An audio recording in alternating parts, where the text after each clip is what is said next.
Buenas tardes, mi nombre es Carol Soto, soy del curso 11.2 y en este video voy a exponer y explicar todo sobre los nitrilos.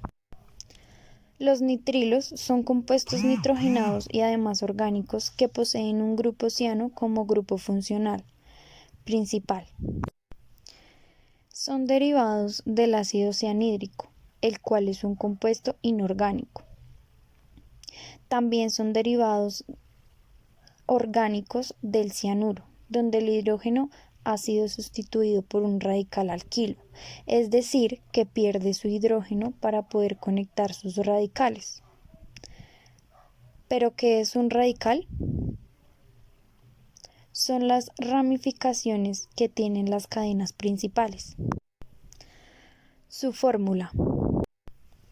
Para poder entender más todo sobre los nitrilos, debemos explicar su fórmula general. Como lo vemos en la imagen, para formar un nitrilo debe haber un carbono triple enlazado con un nitrógeno y a su vez debe estar enlazado con un radical, que como se mostró anteriormente es el que reemplaza al hidrógeno. Su estructura. Los nitrilos tienen una estructura tridimensional y son llamados e identificados por la palabra o sufijo nitrilo. De esta manera siempre los podemos identificar, pero es importante explicar cómo es su nomenclatura. Su nomenclatura se define de la siguiente manera, siempre teniendo en cuenta el carbono del grupo ciano. Cuando hace parte de la cadena principal se usa la terminación nitrilo. Cuando no hace parte del grupo funcional principal se usa el término cianuro al principio. A continuación, habrán unos ejemplos con los que podremos entender un poco más su nomenclatura. Bueno, en este momento voy a dar dos ejemplos de cómo se pueden nombrar los nitrilos dependiendo de las cadenas que nos den. Bueno, primero debemos pues tener claro que este es el grupo nitrilo.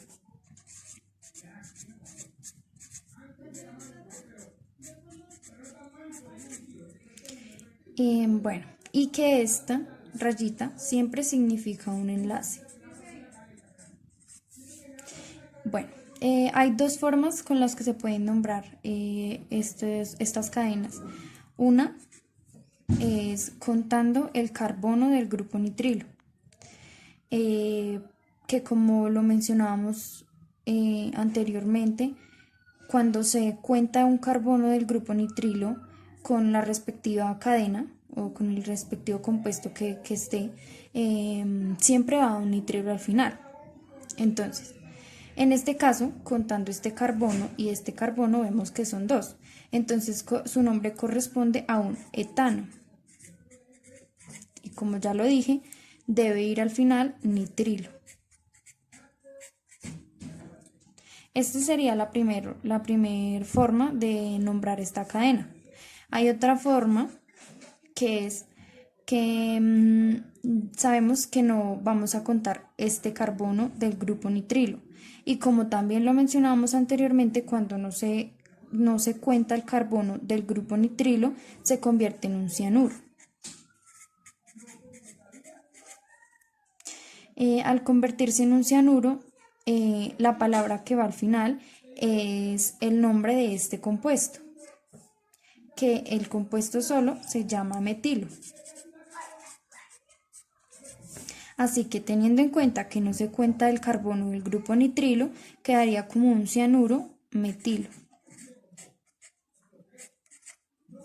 Y estas son las dos formas en las que se pueden nombrar un grupo o una cadena de nitrilo. Con la que voy a dar otro ejemplo de cómo se pueden nombrar las cadenas de nitrilo o cianuro. Entonces volvemos a repetir para que no lo olvidemos que este es el grupo nitrilo o cianuro.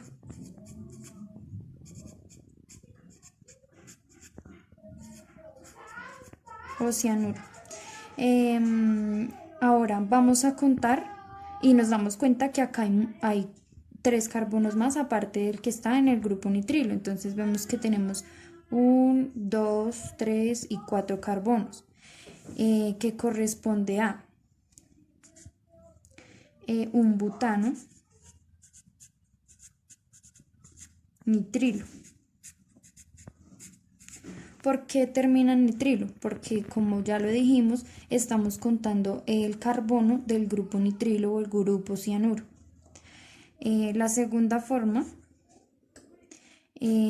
como lo vimos en el anterior ejemplo, es contando solamente el carbono del resto de la cadena, que es todo esto.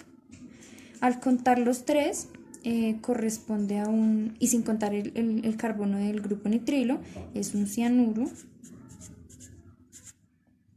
propilo. ¿Por qué propilo? Porque contamos los 3 carbonos del resto de la cadena de este grupo, del grupo nitrilo. Entonces, como ven, estas son las 2 formas en las que se puede nombrar esta cadena y este grupo nitrilo. Características de los nitrilos. Cuentan con un olor característico parecido al del ácido cianhídrico y también son solubles en el agua. Para finalizar, daré unos ejemplos de los nitrilos en la vida cotidiana. Así que, por ejemplo, para crear los guantes de látex se usa el nitrilo. También se usan en la producción de comida. Y también se usan en la creación de esmaltes. Así que esto ha sido un poco de lo que son los nitrilos. Espero que les guste y haya sido clara la explicación. Gracias.